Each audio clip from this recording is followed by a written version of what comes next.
जैसा आपने बता ही दिया 3 मई को ये वारदात हुई थी।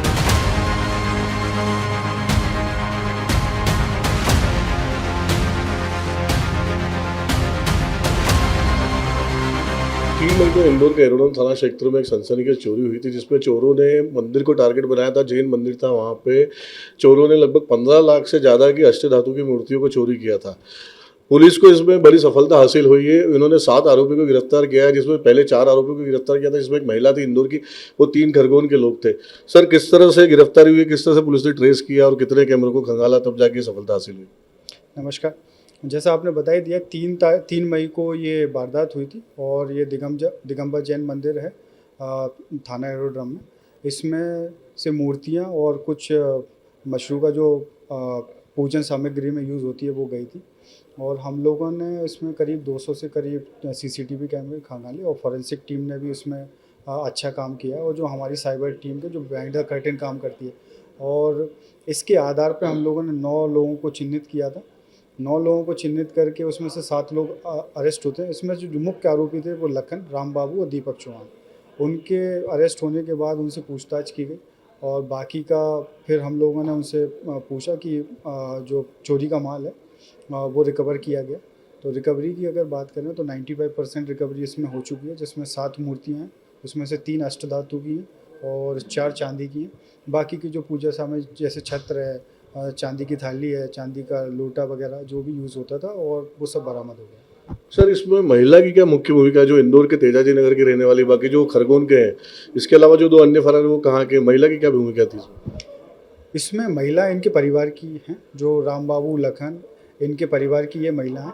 तो बेसिकली इनका मोडस ऑपरेंडी यही रहता है कि ये माल को चुरा के कहीं से भी अपनी महिलाओं को दे देते हैं। तो महिलाएं उसका जो सेकंड लेयर का काम करती हैं और उसको महिलाएं जो मशरूक़ों को गायब कर देती हैं। तो जैसे हमने ये इन लोगों से पूछताछ की तो ये गाड़ा हुआ था माल, तो महिलाओं के द्वारा गाड़ा हुआ था इनके घरों में। तो ये को अक्यूज्ड हैं महिलाएं इस पूरे वारदात में। और दूसरा सर ये कि ये किस तरह से इन आरोपियों की जान पहचान, 9 लोगों को आपने चिन्हित किया, 7 लोग गिरफ्तार हो चुके हैं, ये एक दूसरे को आपस में कैसे जानते थे? सभी रिश्तेदार हैं या कहीं मिले? और सबसे बड़ा बात है कि सर, आम चोरियां तो होती, घरों में चोरियां होती हैं, सोने जवाहरात की चोरी हो जाती है, रुपये मशरूक़ का चोरी हो जाता है, लेकिन इन्होंने मंदिर को ही टारगेट क्यों किया? और इन्हें कैसे पता था कि अष्टधातु की मूर्तियाँ मार्केट में ज़्यादा रेट में बिकती है? पहला जो आपका क्वेश्चन है कि एक दूसरे को कैसे जानते हैं, उसका ये है कि ये सारे लोग आपस में साथ में काम करते थे। तो गुजरात में कुछ साइट्स हैं वहाँ पे ये काम करते थे, फिर ये ड्राइवरी का भी काम करते थे, तो इस तरीके से एक दूसरे को जानते हैं। दूसरा जो आपका क्वेश्चन है कि इन्हें मंदिर में क्यों चोरी की, इनका जो मोडस ऑपरेंडी हम लोगों को जो प्रीवियस क्रिमिनल रिकॉर्ड्स देख के समझ आ रहा है, तो वेस्ट बंगाल और गुजरात में भी इन लोगों ने इस तरीके की वारदात की है।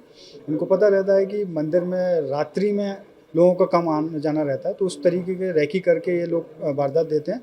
और अष्टधातु और सोने की जो मूर्तियां हैं वो मार्केट में ज़्यादा रेट में बिकती हैं। ये प्रीवियस इनको पता होगा क्योंकि इन लोग पहले से इस टाइप का काम कर चुके हैं। सर, जैसा कि आपने बताया कि पूर्व में भी महाराष्ट्र और दूसरे राज्यों में चोरी कर चुके हैं, तो इस मध्य प्रदेश में चोरी करने के बाद इन्होंने सर, अगर जब पहले जो जहाँ चोरियाँ की तो उस सामान को कहीं ना कहीं बेचा होगा, उन मूर्तियों को, तो क्या उन डीलरों तक या जो उन सेलर तक अपन पहुँच पाए? देखिए, इनका मोडस ऑपरेंडी सिंपल रहता है। ये चोरी करने के बाद राज्य छोड़ देते हैं। तो हमारी टीम ने इनको गुजरात, महाराष्ट्र, आंध्र प्रदेश, तेलंगाना में खंगाला और उसके बाद हम लोगों ने इनको गिरफ्तार किया है। और जो चोरी का जो माल है ये अपनी महिलाओं को देने के बाद और ये यहाँ से गायब हो जाते हैं, जिससे पुलिस को भी डिसेप्शन हो कि पुलिस उनको इधर उधर ढूंढती रहे और जो माल है वो अपने घरों में ही इन्होंने सुरक्षित गाड़ रखा था। अगर पुलिस थोड़ा सा इसमें देरी करती तो ये माल को फिर वहाँ से हटा देते हैं। सर, एक छोटा सा आखिरी सवाल है कि इस दौरान सर प्रारंभिक पूछताछ में कुछ पता चला कि इनकी डील होने वाली थी या कोई इनको ग्राहक मिल गया था या ये मध्य प्रदेश से बाहर जाने वाला था? नहीं, अभी इस तरीके का कोई तथ्य सामने नहीं है। बहुत बहुत धन्यवाद सर। ये थे हमारे साथ जोन 1 के पुलिस कप्तान रावत साहब, जिन्होंने बताया कि किस तरह से चोरों को पकड़ा है। 9 लोगों को चिन्हित किया था, जिसमें से 7 आरोपी गिरफ्तार हो चुके हैं। एक महिला भी जिसमें चोर थी, जो कि चोरी किए गए सामान को, वस्तुओं को, मूर्तियों को यहाँ से वहाँ ले जाकर बेचने का काम करती थी। कैमरामैन नीरज बोरासी के साथ जितेंद्र सिंह ठाकुर, सूर्योदय news TV, Indore. Police police को तो मैं जितना धन्यवाद दूंगा उतना कम है। मेरे को समाज की तरफ से भी बहुत आया कि बोलने लगे आप शांत क्यों बैठे हो, पर मेरे को प्रशासन पे पूरा विश्वास था कि ये जो काम कर रहे हैं अच्छा कर रहे हैं तो पकड़ लेंगे। 3 तारीख को 2:17 से चोरी करना उनने शुरू करी। 2:17 3 बजे तक वहाँ घूमते रहिए। सीसी कैमरे में उनका एक एक सीन था, मुंह ढका हुआ था। 9 मूर्ति उठाई, वो 9 मूर्ति उठाते हुए दिख रहे हैं। जो चांदी का सामान हुआ वो भी उठाते हुए दिख रहे हैं। बाकी प्रशासन ने इतनी मेहनत करी और वो सामान को पूरा पकड़ लिया। मैं प्रशासन को बहुत बहुत धन्यवाद दूँगा। यहाँ तक कि संतोष सिंह से लेके नरेंद्र कुमार जी रावत तक और पूरी के पूरे टीआई साहब से लेके वो पूरी जो छोटी टीम है, जितने भी 100 आदमी दौड़े हैं, मैं उनका बहुत बहुत आभार मानता हूँ। कितना मछली का माल गया था इसमें? माल करीब 13 लाख का गया था, उसमें से 95% माल सामने नजर आ रहा है। आपका परिचय दें। मैं नरेंद्र कुमार वैद, दिगंबर जैन नौकरी अध्यक्ष। बहुत दिन पहले मैं पूरे समाज का अध्यक्ष था। अभी अभी मैंने चुनाव हुए, उसके अंदर मैं खड़ा भी नहीं हुआ था, तो जो चुनाव जीते हैं उन लोगों का भी बहुत जोर आया था कि बोलना आप कार्रवाई करो। मैं प्रशासन से खुश हूँ। प्रशासन जो कर रही है अभी 1 महीने करने दो, और 1 महीने के 1 दिन पहले ये काम हो गया। धन्यवाद। तो ये थाना एरोड्रम का मामला है जो दिनांक 3 मई की रात्रि 2 बजे से 3 बजे के बीच में दिगंबर जैन नवग्रह जिनालय ग्रेटर बाबा परिसर मंदिर में ये चोरी की घटना की इंफॉर्मेशन मिली थी। उसमें हम लोगों ने तुरंत अपराध पंजीबद्ध कर हम लोगों की टीम लगाई गई थी और टीम ने 2-3 लेवल पे हम लोगों ने काम किया था। उसमें सीसीटीवी एनालिसिस किया था, साइबर एनालिसिस, टेक्निकल और फॉरेंसिक एनालिसिस। तीनों ने एक कंक्लूजन पे गए कि जो जो चोर की वारदात की घटना की गई थी उसमें टोटल 9 आरोपी हम लोगों ने चिन्हित किए थे, जिसमें से अभी टोटल 7 आरोपी हम लोगों ने अभी अरेस्ट कर चुके हैं और 2 आरोपी अभी शेष हैं। और रिकवरी की जो बात करें तो रिकवरी अभी तक 95% रिकवरी इसमें हो चुकी है, जिसमें 7 मूर्ति हैं, उनमें से 3 अष्टधातु की मूर्ति हैं और 4 चांदी की मूर्ति हैं। और बाकी के जो जो सामग्री गई थी जैसा आप देख सकते हैं उसमें 1 अष्टधातु की थाली, 5 चांदी के कलश, 1 चांदी का कटोरा, 2 चांदी की थाली, इस तरीके से जो बाकी का मशरूका था वो भी बरामद कर ली गई है। इसमें जो वारदात को अंजाम देने के लिए उन्होंने 2 लोहे की टामी और 2 मोटरसाइकिल इस्तेमाल की थी, वो भी हम लोगों ने अभी तक जब्त कर ली गई हैं। और इस कुल वर्क को करने के लिए हम लोगों ने 3 लेवल की लेयरिंग करते हैं हम लोग। एक पहला स्टेज ये होता है कि जो हमारे वरिष्ठ अधिकारी हैं उनके द्वारा मार्गदर्शन और रिसोर्स प्रोवाइड किया जाता है।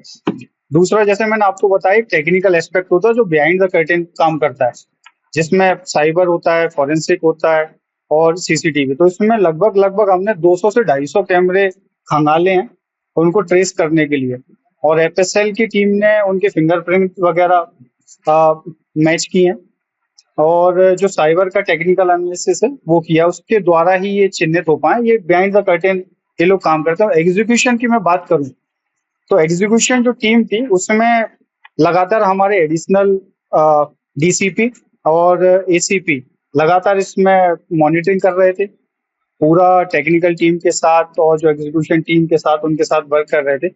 और जो बाकी में फील्ड में जिन्होंने किसी के यहाँ दबिश देनी है, कहीं किसी को धरपकड़ करना है, उसमें तो हमारे टीआई थे, एक तेजाजी नगर टीआई देवेंद्र मरकाम साहब और एरोड्रम टीआई वेदेंद्र सिंह, इनकी पूरी टीम लगी रही। और इसमें मैं आपको ये बताना चाहता हूँ कि इसमें हम लोगों ने जो लगभग मल्टीपल टीम्स गई हैं, इसमें 6 राज्यों में हमने टीम भेजी है, जिसमें राजस्थान, मध्य प्रदेश, गुजरात, तेलंगाना, आंध्र प्रदेश और महाराष्ट्र, ये 6 राज्यों में हमारी टीम जाके गई है, आ गई। और इसमें अगर टोटल बल की मैं बात करूं, करीब 100 से प्लस लोगों की टीमें बन चुकी हैं जिन्होंने ये रिकवरी कर ली।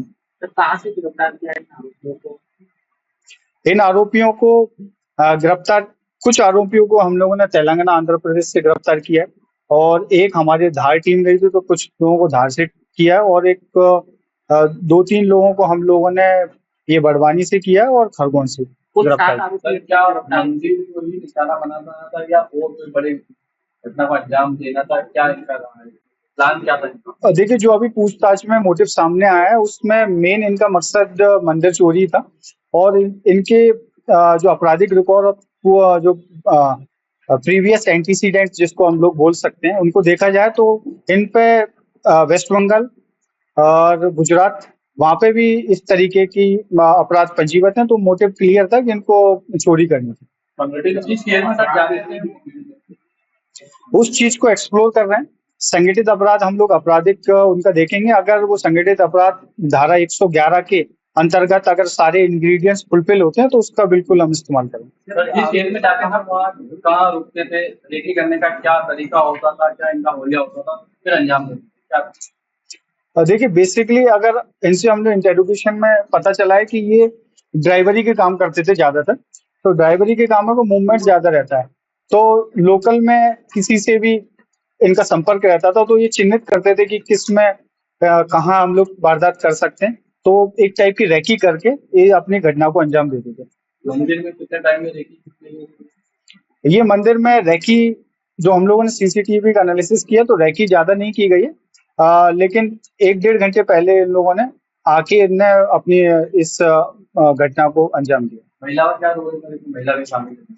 महिलाओं को जो वारदात हुई है, जो सामान जो लेके गए वहां से, तो महिलाओं के द्वारा उस सामान को छुपाया गया है। तो उसमें वो सहपाठी हैं, माने को अक्यूज्ड हैं। पूर्व के अपराध हैं इन पे, लेकिन उसकी डिटेल हम लोग अभी निकाल इसमें खरगोन, बड़वानी और धार जिले के आरोपी रहने वाले। सर, इसमें 4 आरोपी पहले पकड़ा, 3 आरोपी अब पकड़ा। इनके बीच में क्या लंबे समय से दोस्ती थी? ये जिससे एक दूसरे से जुड़े और उसका गेम भी कैसे तैयार करें? जैसे मैंने बताया, ये सब ड्राइवरी पेशेवर ड्राइवर हैं ज्यादातर इनमें से। तो ये आपस में एक दूसरे से कनेक्टेड थे, ड्राइवरी का काम भी करते हैं, गुजरात में कई साइट्स में भी काम करते हैं। तो इस तरीके से ये आपस में एक दूसरे को जानते हैं। ये पहले इंदौर में कहीं 1-2 जगह काम कर चुके हैं। सर, ये बेचने जा रहे थे या रखा हुआ था? इनका जब इंटरोगेशन लिया गया तो ये जो मशरूका था, तो इनके घर में ही 1-2 जगह इनने गाड़ दिया था। तो फिर उसके इनसे पूछताछ के बाद उसकी रिकवरी हुई। सर, इन्होंने पूछताछ में कुछ बताया कि ये कुछ ऐसा कुछ बताया कि ये इनका अपना इंटेलिजेंस रहता है। उन्होंने रैकी की है, और रैकी के आधार पर जहां पे इनको लगा कि ये सॉफ्ट टारगेट हो सकते हैं, उनको टारगेट करके इनने इस घटना को अंजाम दिया। मूर्तियां आपने बताया कि गली इन्होंने गाड़ दी थी चोरी के बाद, तो कौन सा स्थान? ये इनके घर में ही मिली हैं सारी मूर्तियां। क्या कुछ क्या कुछ अशोका की कीमत है? ये मशरूका की कीमत लगभग 12-13 लाख के करीब है टोटल।